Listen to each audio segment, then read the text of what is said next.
অন্তর্বর্তী সরকারের উপদেষ্টাদের কারণে দেশ বিপদে পড়তে যাচ্ছে বলে আশঙ্কা প্রকাশ করেছেন বেশ কয়েকজন রাজনীতিবিদ।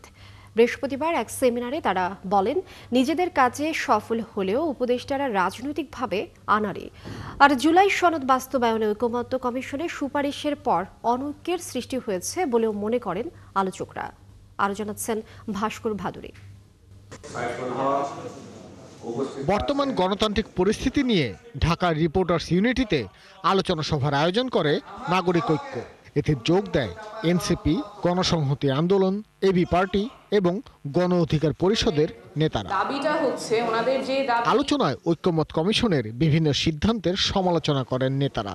বলেন, শুরু থেকেই কমিশন তাদের প্রতি সুবিচার করেনি। কাজে আমরা যেটা ঐকমত্য হচ্ছে না, এটা যদি আমরা চাপিয়ে দিতে চাই, পরিষ্কারভাবে এখন এই বাস্তবতায় এসে আমরা একটা রাজনৈতিক দ্বন্দ্বের জায়গা তৈরি করব।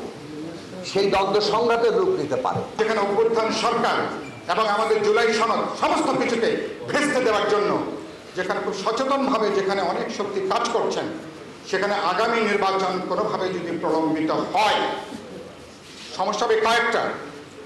এখন যারা অভ্যুত্থানের শক্তি, তাদের মধ্যে বিরাট একটা বিরোধ বিভাজনের জায়গা তৈরি হবে। সভায় বিএনপি ও জামাত উভয়েরই সমালোচনা করেন এনসিপি নেতা নাসিরউদ্দিন পাটোয়ারি। বিএনপির না শব্দ বলার কোনো ওয়ে নাই, তারা অলরেডি বলে দিয়েছে। তারা বিবাহিত রাজিও হয়েছে, কাবিননামায় সাইনও করেছে, এখন তাদের না বলার কোনো অপশন নাই। সেজন্য বিএনপিকে আহ্বান জানাবো, আওয়ামী লীগ এবং জাতীয় পার্টিকে সংসদে নেওয়ার ভুলও কল্পনা করিয়েন না। বিএনপির জন্ম হয়েছিল হ্যাঁ ভোটের মধ্য দিয়ে।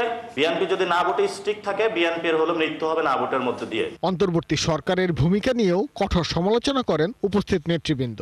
এক একজন একমত হয়ে গেলে মনে করছেন যে এটা ওনার পরাজয়, মেনে নিলেই মনে করছেন যে উনি মনে হয় কোনো না কোনো কারণে তার পয়েন্ট কমে যাচ্ছে। যখন ডক্টর ইউনূস বলেন না যে আমরা যারা যারা উপদেষ্টা পরিষদ আছি তারা সবাই নিজের নিজের জায়গায় খুবই সাকসেসফুল, আমি মানি আপনারা নিজের নিজের জায়গায় সাকসেসফুল, বাকি জায়গাতে আনাড়ি আপনারা।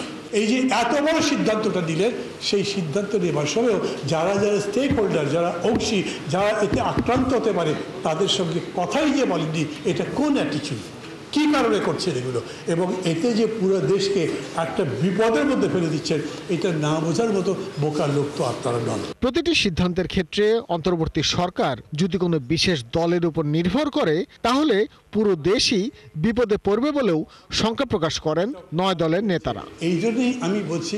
ভাস্কর ভাদুরী, ৭১, ঢাকা।